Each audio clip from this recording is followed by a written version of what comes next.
Plus que jamais, pour construire une relation, il y a une qualité aussi qui est importante, c'est apprendre à être vulnérable l'un envers l'autre. Euh, c'est quoi la vulnérabilité? C'est ne pas avoir peur d'être exposé aux coups ou aux blessures, qui peut être quelqu'un qui peut être attaqué ou atteint facilement.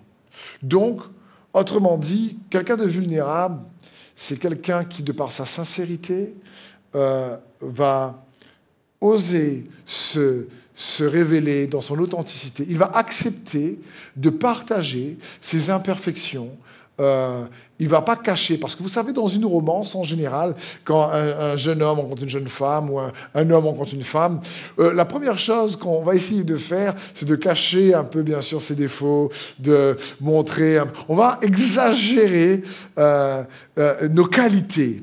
Et on va tout faire pour que nos imperfections ne soient pas vues.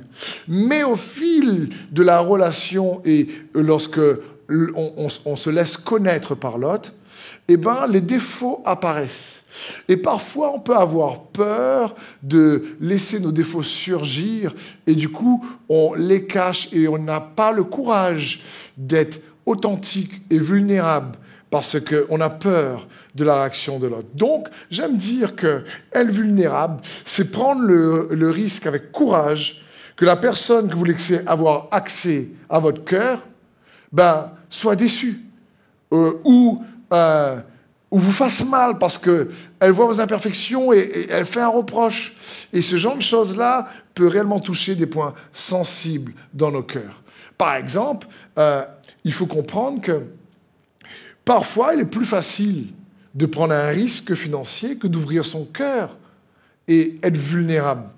Pire, certains peuvent plus facilement, comme une prostituée, avoir une intimité sexuelle plus qu'une intimité réellement de communion, d'ouvrir son cœur, d'authenticité, parce qu'elle préfère se protéger.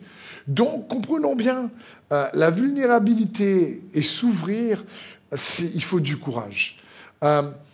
C'est important de comprendre ça et de faire face sans peur à nos imperfections. Personne n'est parfait. Je suis loin d'être parfait. Et le but, c'est que le courage de juste être authentique peut réellement vous aider à construire.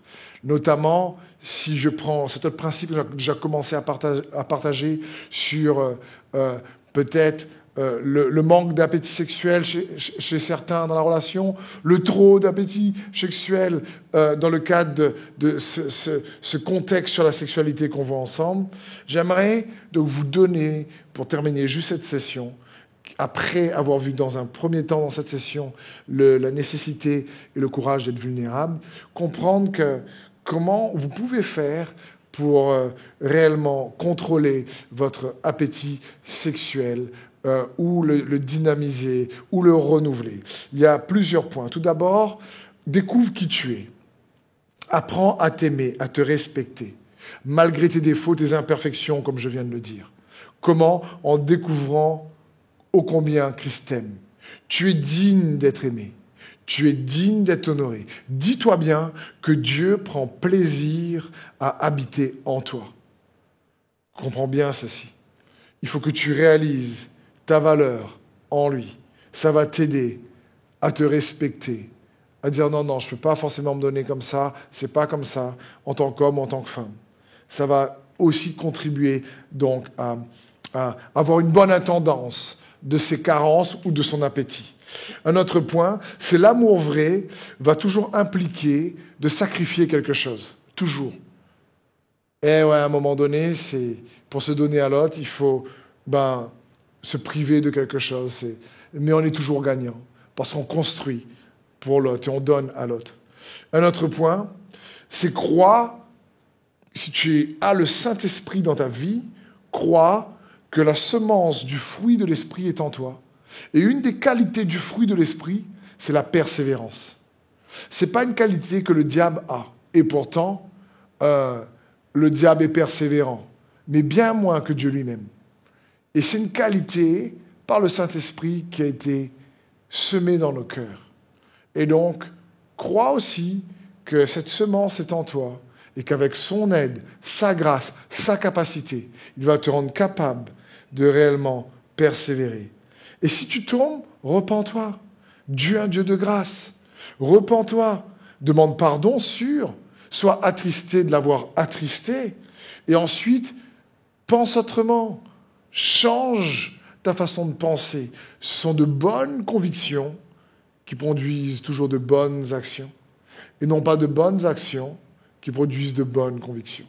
C'est d'abord la conviction qui produit de bonnes actions. Aide-toi dans ta repentance. Des fois, fais un plan pour changer de façon de faire. J'aime dire que la repentance, ce n'est pas uniquement se détourner de quelque chose. C'est, si tu étais comme ça, tu te détournes de quelque chose, c'est aussi se repentir pour quelque chose. Donc, cherche quelque chose qui va t'aider à obtenir ton objectif. Ton assurance en Dieu, il est en Dieu et non pas en toi. Si quelqu'un devient plus important que Dieu pour toi, tu es en danger.